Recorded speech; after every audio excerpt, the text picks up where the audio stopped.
Bem, meus amados, nós já adoramos o Senhor, já confessamos nossos pecados, louvamos a Ele, como diz no último cântico, toda a honra, toda a glória, todo o louvor só dado a Deus. E assim vamos meditar um pouco ainda na palavra de Deus. Convido a todos a abrir a palavra do Senhor. Carta de Paulo aos Efésios, capítulo 2.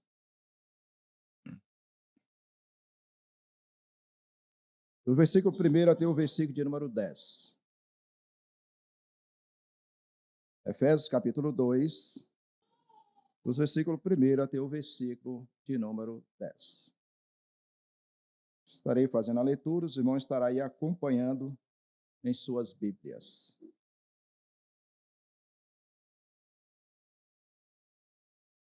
Diz assim a palavra de Deus: do pecado para a salvação pela graça. Ele vos deu vida, estando vós mortos dos vossos delitos e pecados, nos quais andaste outrora, segundo o curso deste mundo, segundo o príncipe da potestade do ar, do espírito que agora atua nos filhos da desobediência, entre os quais também todos nós andamos outrora, segundo as inclinações da nossa carne, fazendo a vontade da carne e dos pensamentos. E éramos, por natureza, filhos da ira, como também os demais. Mas Deus, sendo rico em misericórdia, por causa do grande amor com que nos amou, e estando nós mortos em nossos delitos, nos deu vida juntamente com Cristo. Pela graça sois salvos, e, juntamente com Ele, nos ressuscitou, e nos fez assentar nos lugares celestiais em Cristo Jesus, para mostrar nos séculos vindouros a suprema riqueza da sua graça em bondade para conosco em Cristo Jesus. Porque pela graça sois salvos, mediante a fé. E isso não vem de vós, é dom de Deus. Não de obras, para que ninguém se glorie, pois somos feitura dele, criados em Cristo Jesus para boas obras, as quais Deus de antemão preparou para que andássemos nela. Oremos. Santo Deus e querido Pai, graças te rendemos, Senhor, pela leitura da tua santa e maravilhosa palavra, que através do poder do teu Espírito, Senhor, nos conceda a graça na interpretação da mesma, de acordo com a sua vontade. Conceda à tua igreja, Pai, sabedoria, discernimento, para que possa ouvir, absorver e praticar a tua palavra. Em Cristo e para a glória dele é que oramos e te agradecemos, Senhor. Amém. Meus amados, há uma história que explica o evangelho de forma simples e profunda. Imagine um homem caminhando por uma estrada deserta. De repente, ele cai em um poço profundo e escuro. Ele tenta subir, mas cada esforço termina em queda. Grita pela ajuda, mas ninguém o ouve. Coberto de lama, sem forças, percebe: não há saída para si mesmo. Depois de muito tempo, alguém aparece, é um amigo. Mas não fica na borda dando conselhos, nem joga apenas uma corda. Ele desce até o fundo, se suja, envolve o homem nos braços e o ergue até fora do poço. Quando o homem respira de novo o ar livre, não pode se gabar. Não foi ele quem se salvou.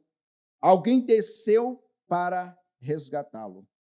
Assim também é a graça de Deus. Estávamos presos num poço do pecado, mortos, incapazes de reagir. Mas Deus, sendo rico em misericórdia, desceu até nós em Cristo, entrou na nossa miséria e nos levantou para a vida. Por isso, Paulo declara: pela graça sois salvos mediante a fé, e isso não vem de vós, é dom de Deus. Versículo 8. A salvação não é prêmio para quem escala, é presente para quem reconhece que precisa ser resgatados.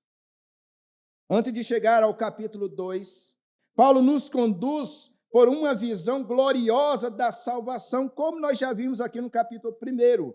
E ele nos mostrou que o Pai nos escolheu, o Filho nos redimiu, o Espírito Santo nos selou. E ele ora pedindo que os olhos do coração sejam iluminados para enxergar. Obrigado. Primeiro, a esperança do chamado. Segundo, a riqueza da herança. E por último, a graça do poder que ressuscitou o próprio Jesus Cristo. E esse poder não é teórico. Opera agora em nós. Transformamos mortos em vivos. No capítulo 2, então, Paulo descreve como esse poder atuou em nós, de mortos para vivos, de escravos para libertos e de condenados para salvos. E pensando nisso, é que nós vamos refletir nessa noite a grandeza da graça de Deus. E tudo começa com a nossa condição sem Cristo Jesus. Se nós observarmos mais uma vez, do versículo 1 até o versículo de número 3, que diz: Ele vos deu vida, estando vós mortos nos vossos delitos e pecados, nos quais andaste outrora, segundo o curso deste mundo, segundo o príncipe da potestade do ar, do espírito que agora atua nos filhos da desobediência, entre os quais também todos nós andamos outrora, segundo as inclinações da nossa carne, fazendo a vontade da carne e dos pensamentos. E éramos, por natureza, filhos da ira, como também os demais. Aqui mostra justamente uma graça perdoadora de Deus sobre o seu próprio eleito. O que Deus fez por nós no passado. Ou seja, Paulo começa dizendo que ele vos deu vida, estando vós mortos nos nossos delitos e pecados. Ou seja, a humanidade sem Cristo não está apenas enfermas, está espiritualmente falando mortos nos seus delitos e pecados. Aí que nos leva a entendermos realmente muitas vezes o porquê de muitas pessoas fazem coisas desagradáveis aos olhos de Deus. E não tem remorso, não tem sentimentos. E por que muitas pessoas, até mesmo dentro da casa do Senhor, cometem coisas desagradáveis aos olhos de Deus? Porque também estão mortos nos seus delitos e pecados. E o próprio Cristo ele relatou que muitos serão chamados, porém poucos escolhidos. Nem todos que dizem Senhor, Senhor, entrará no reino do céu. Muitos naquele grande dia estarão batendo, dizendo Senhor, eu estava na tua casa, eu fiz isso, fiz aquilo outro. Jesus fará face de mim, por quê? Eu não vos conheço. Ou seja, meus amados, o que nos mostra, mesmo estando na casa de Deus, se não é o poder, a graça de Deus, através do Espírito do Senhor, as pessoas continuam mortas nos seus delitos e pecados. E por haver vida social exemplar, essas mesmas pessoas, pode ser bons pais, boas mães, bons cidadãos, mas sem Cristo existe separação total da presença de Deus. E essa morte espiritual torna incapaz de amar verdadeiramente a Deus, de compreender as realidades espirituais e, acima de tudo, de agradar ao Senhor. Não tem como. Hernandes Dias Lopes resume muito bem isso, como ele diz: o incrédulo não está apenas doente, está morto. Não precisa de reforma moral, mas de ressurreição espiritual. Nos versículos 2 e 3, Paulo mostra aqui 3 forças que mantêm o homem nessa morte espiritual. A primeira força justamente está relatada ao próprio mundo. O mundo é o sistema de valores que se opõe ao próprio Deus, que moldam pessoas segundo, como Paulo diz, o curso desse mesmo mundo. Nós não podemos confundir, claro, o mundo pelo qual Deus amou, que são as pessoas, pelo sistema do mundo, que infelizmente é condenável até mesmo pelo próprio Tiago. No versículo 4, quem quiser ser amigo do mundo, constitui-se inimigos de Deus. John Stott começa dizendo o seguinte: sempre que os homens são desumanizados pela opressão política, econômica, moral e social, vimos a ação do mundo. É a cultura que chama o mal de bem e o bem de mal. Por isso que a igreja de Cristo Jesus, se não tiver cuidado justamente com o sistema do mundo, infelizmente será tragado pelo príncipe da potestade do ar. O segundo que nós encontramos aí que Paulo relata é o próprio diabo, chamado de príncipe da potestade do ar. Ele opera engano, rebelião e cegueira. Ele não precisa assustar para dominar. Basta simples sedução. O diabo, ele sabe como tragar as pessoas. Ele sabe como sugar das pessoas. Ele sabe com certeza como seduzir as pessoas. E nós temos que ter o próprio cuidado com isso, porque a Bíblia descreve de muitas formas. A Bíblia refere dragão violento, serpente enganadora, leão que ruge e até mesmo anjos de luz. Temos que ter cuidado. Eu já vi muitas pessoas criticarem justamente os nossos primeiros pais, tão inocentes, coitado, ali no Jardim do Éden, e foi enganado pelo próprio diabo. Qualquer um de nós, meus queridos, estiver naquela situação, também seremos enganados. Porque quantos de nós hoje, com o entendimento da palavra, com o poder do Espírito Santo, mesmo assim o diabo ainda nos tenta, mesmo assim o diabo nos seduz, mesmo assim o diabo nos leva a fazer coisas desagradáveis aos olhos de Deus. Quantas e quantas vezes? Muitas. Temos que ter cuidado. E a outra coisa aí que Paulo relata também, que é a própria carne. A carne aqui não se refere somente ao corpo físico, mas à natureza humana, corrompida pelo pecado, que herdamos desde o nascimento. Claro que algumas igrejas pregam que o pecado vem com o passar do tempo. Quando a pessoa está com a razão, ou quando a pessoa percebe que está sem roupa e sente vergonha do seu corpo, ali é o pecado entrando. Mas a palavra de Deus afirma que nós somos gerados no pecado. Nós somos gerados no pecado, desde o ventre materno. Então, nós temos que ter cuidado justamente com essa natureza corrompida pelo próprio pecado. E essa natureza caída busca satisfazer desejos contrários à própria vontade soberana de Deus.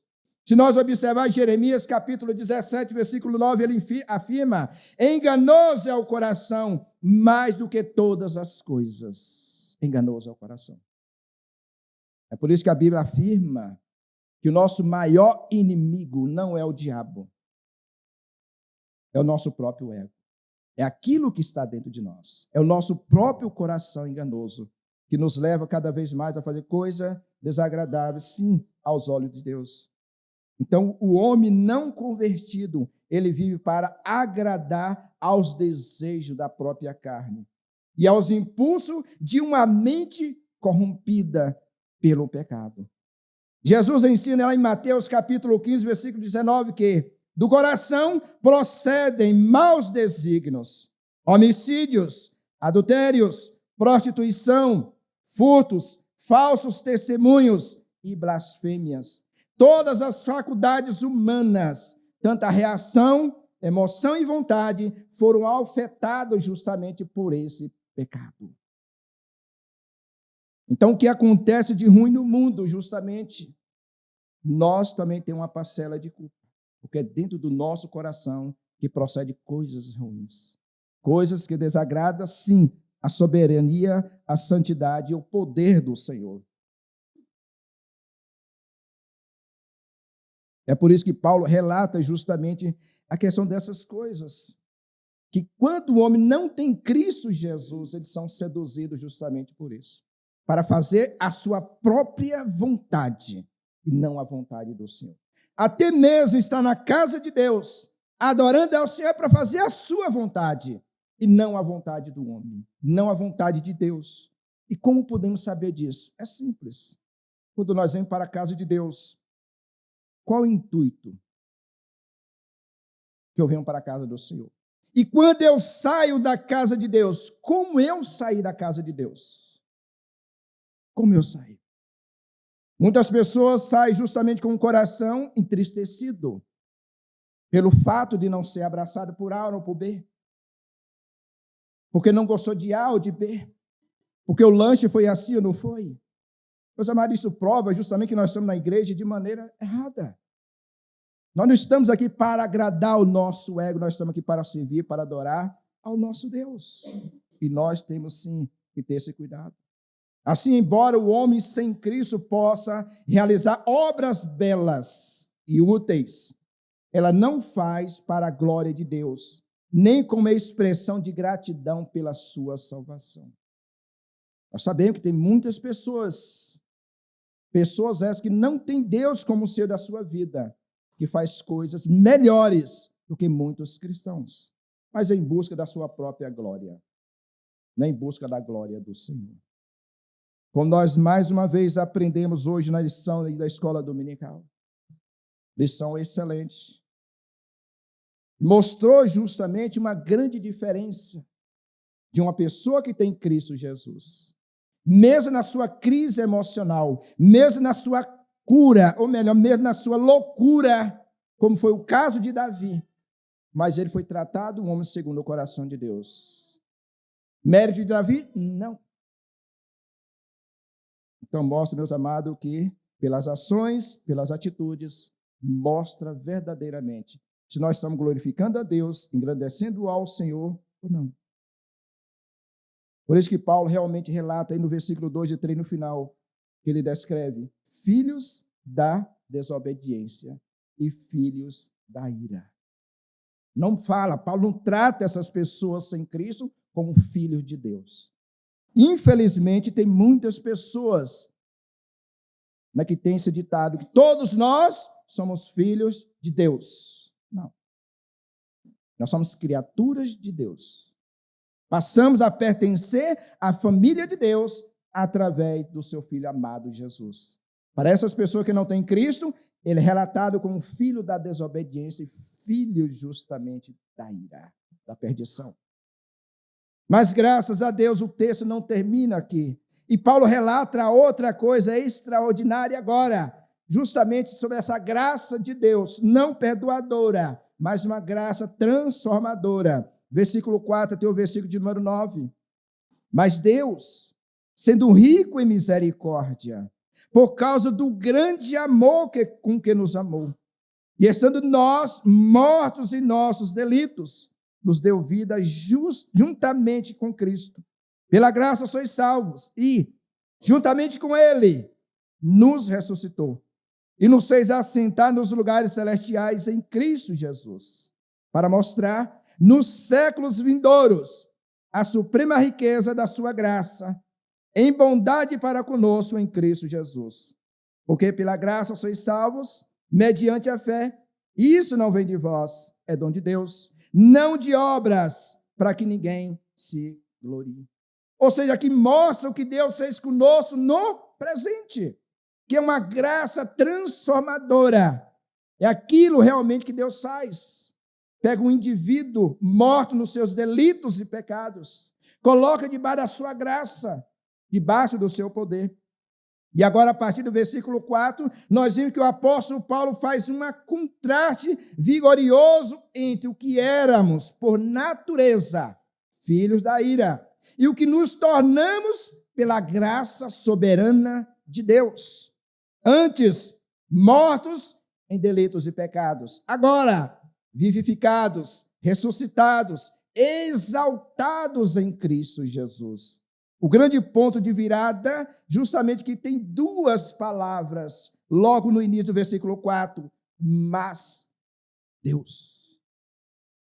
Então, essas são talvez as duas palavras mais importantes encontradas na Bíblia. É o momento em que a história muda completamente de direção. Paulo mostra que a iniciativa da salvação pertence totalmente a Deus, cuja misericórdia, amor, graça, bondade se revela de modo surpreendente na segunda pessoa da Trindade, no seu único filho, filho unigênito, o próprio Jesus Cristo. E ele revela justamente essas ações poderosas de Deus em Cristo. Primeiro mostra no versículo 4 que Deus, ele nos amou. Ele agiu movido por misericórdia, grande amor, graça e bondade. A salvação não começa em nós, mas num caráter poderoso de Deus. Claro que esse amor jamais nós vamos vivenciar. Jamais nós vamos demonstrar qualquer amor.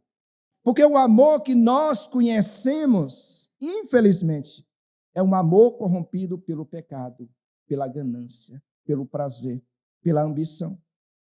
É aquele mesmo amor que uns jovens, quando namoram, infelizmente acaba pedindo o que não se deve, prova de amor. Se realmente você me ama, faz isso. Mas quando nós compreendemos o amor de Deus, que é um amor verdadeiro, ninguém pede nada em troca pelo amor. A pessoa se doa por amor, por o que Cristo fez. Então, se verdadeiramente você ama o seu irmão, você tem que se doar por ele e não exigir nada dele. Isso, claro, serve também, pode no relacionamento, marido e esposa, filhos e pai, em toda situação. Porque o verdadeiro amor, meus amados, é aquele amor que se doa, o mesmo amor que diz a palavra. Porque nos versículos anteriores nós deixamos bem claro a palavra que nós estávamos mortos. Então a pessoa morta tem um quê para oferecer? Para quem já foi no velório, tem um quê?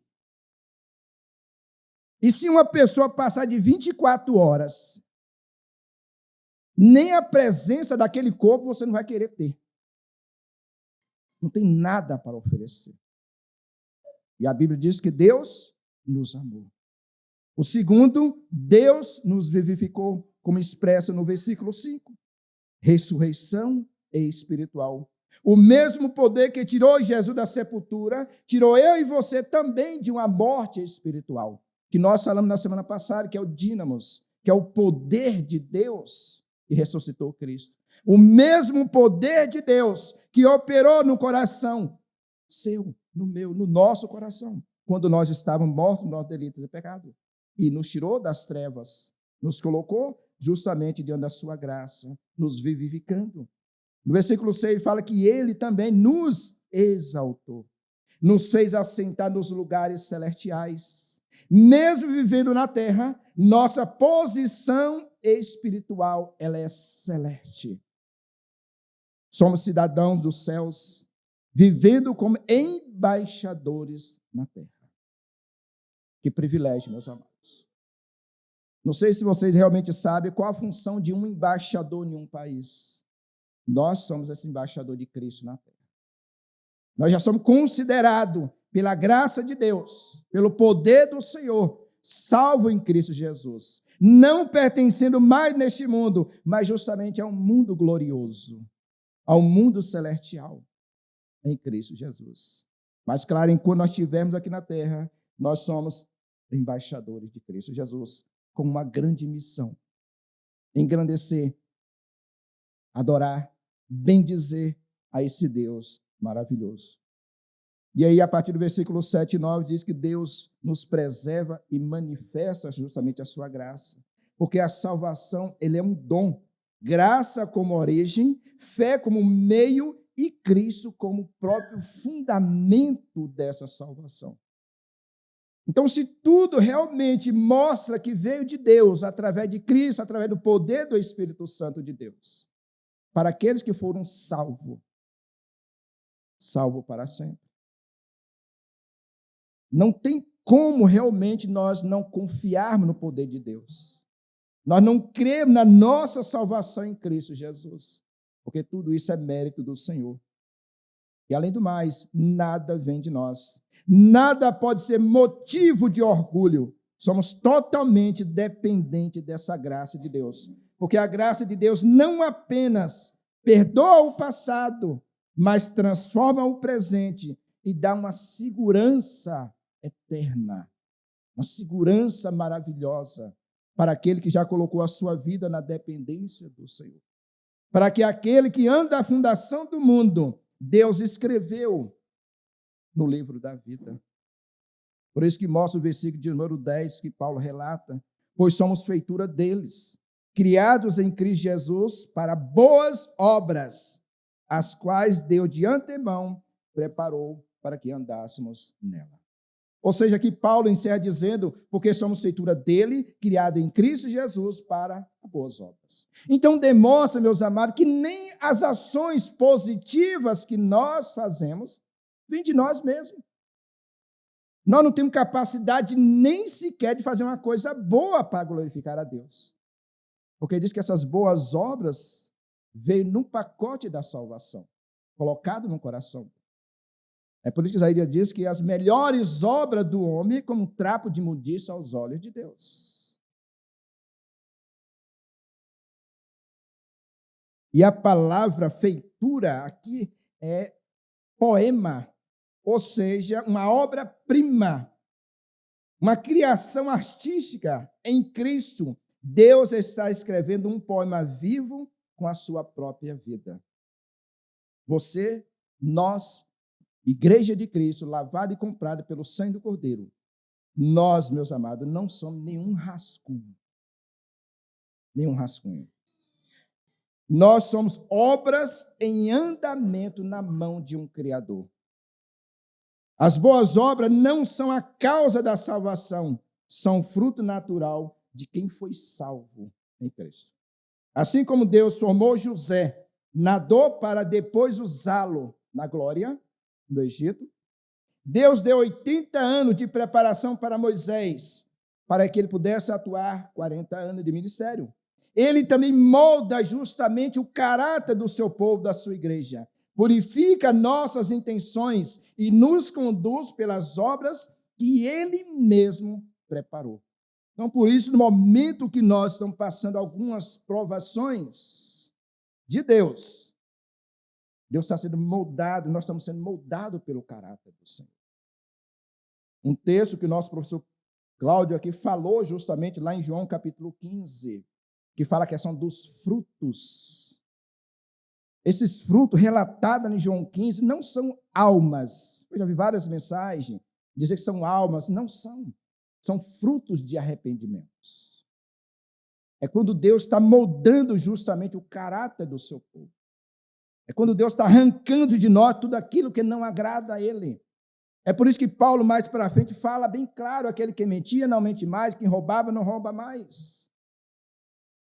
É essa vida de santidade que Deus espera, com certeza, a nossa igreja, da igreja dele mesmo. E Paulo reafirma isso lá em Romanos, capítulo 8, 29.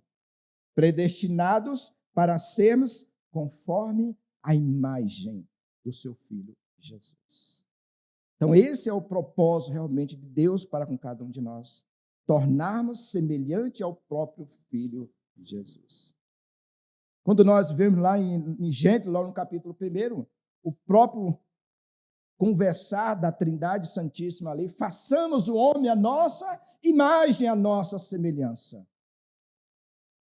Aí muitas pessoas perguntam, qual é a imagem então de Deus? Qual é a semelhança de Deus? Mas, infelizmente, essa imagem foi borrada pelo pecado dos primeiros pais. Mas glória a Deus que Deus não desistiu. Deus nunca tem um plano B, porque Ele sabe de todas as coisas. E justamente essa é a finalidade, de tornarmos semelhante a Cristo. Porque a santificação é o desdobramento inevitável dessa graça de Deus. Façamos criados em Cristo não apenas para escapar da condenação, mas para refletir o caráter de Cristo no mundo. E as boas obras não são a causa da salvação, mas o seu fruto natural. Não é que nós vamos fazer boas obras para ser salvo, como muitas pessoas acabam interpretando, não. Essas boas obras já é fruto gerado das pessoas salvas em Cristo Jesus, para a glória do Senhor. Como bem diz também John Stott, antes andava nas transgressões e pecado, nos quais diabo dos mundanismo, cativos, mas agora andamos nas boas obras que Deus eternamente planejou para nós. Portanto, a graça que nos salvou também nos santifica, também nos envia. Aí que nós entendemos o comissionamento de Cristo, quando diz para o próprio discípulo, e de pregar o evangelho. Ou seja, ir de fazer boas obras, e de mostrar aquilo que Deus fez na vida de vocês. Bons exemplos, testemunho de vida. Reflete justamente de uma pessoa que tem na sua mente, no seu coração, em gratidão a Deus por ter tirado de um mundo de pecado, ter dado vida para que essas boas obras refletem a glória de Cristo nas suas vidas, segundo a vontade de Deus. E nós somos o instrumento de Deus. Deus é o autor. Nós somos esse instrumento dele. Que nós possamos realmente refletirmos, dia após dia. Como eu tenho agido diante de tamanho amor que Deus tem demonstrado para com a minha vida?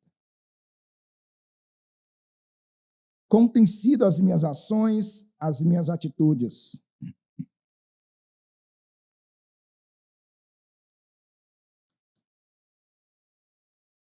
Como nós vimos nesse texto, meus amados.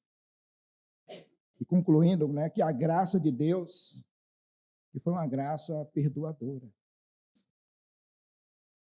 No passado, foi uma graça transformadora no presente. E uma graça santificadora que conduz justamente a frutos de arrependimento. Porque a graça que nos salva também nos transforma e nos mobiliza. Fomos feitos na nova criação em Cristo para expressar em cada gestos e decisões a obra que Deus já iniciou em cada um de nós. A santificação não é um evento isolado, mas um processo contínuo, no qual o Espírito Santo molda nosso caráter, a imagem de Cristo.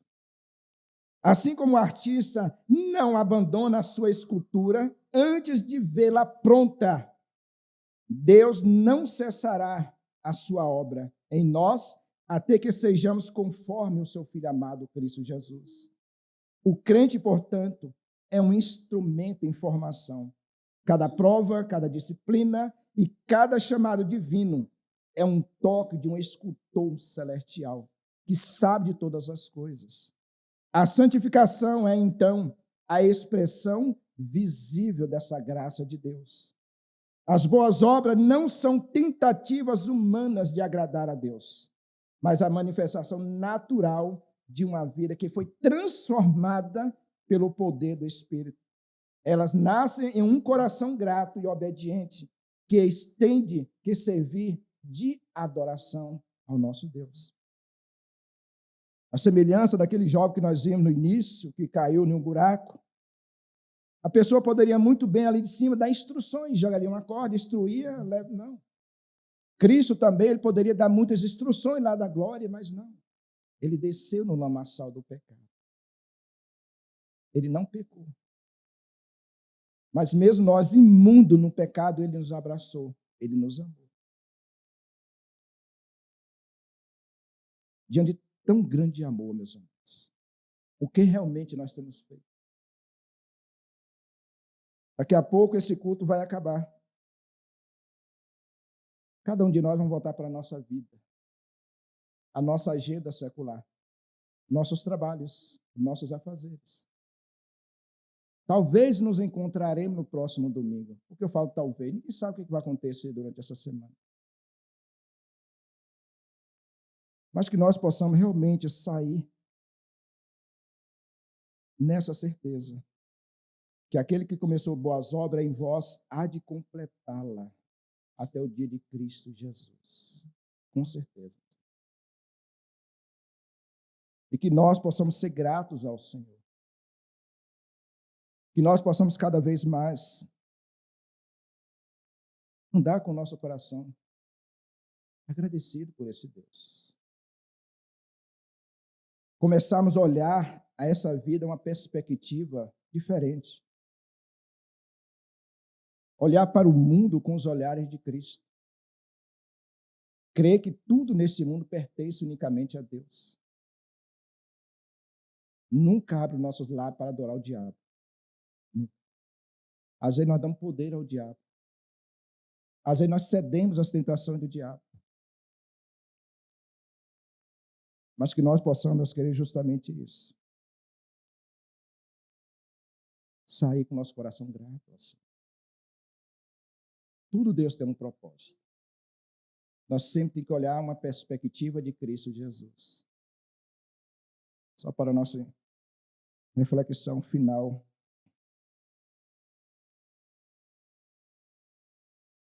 Tales, por 3 semanas consecutivas, saiu de Feira de Santana e veio para aqui, para Jaraguara. Nas 3 semanas consecutivas, ele saiu 2, que era para chegar às 5 da tarde, chegou quase mais de meia-noite, porque quebrou um carro na estrada. Na segunda, ele resolveu pegar um outro carro, que era para chegar justamente o horário que 10 horas, veio chegar quase 2 da manhã. Sexta-feira, agora, ele pegou um outro horário, para chegar mais cedo. Ele saiu na sexta-feira, 2 da tarde. Veio chegar justamente aqui, no outro dia, 10 da manhã.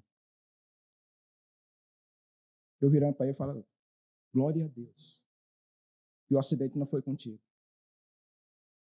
Às vezes nós reclamamos porque atrasou. Mas ninguém sabe os projetos, os planos de Deus. Eu botei apenas isso, mas muitas e muitas vezes acontece coisa em nossas vidas que nós reclamamos. Não reclame. Se nós cremos que Deus está no controle de todas as coisas, Deus sabe de tudo. Deus sabe. Nosso coração tem que ser grato, meus queridos. Por isso nós temos que ter pensamento de Cristo. Abrir a boca para adorar e glorificar ao Senhor. Sair com o coração grato. Senhor, muito obrigado pelas tuas misericórdias, que é o fato de não sermos consumidos. Todas as vezes, meus amados, que eu ando na rua, que eu bato meu dedo, aquele dedo miudinho numa pedra que vai na alma, eu glorifico a Deus. Não é hipocrisia. Fala, Senhor, muito obrigado, porque teu filho sofreu mais do que eu. Não há nada por acaso na vida do cristão.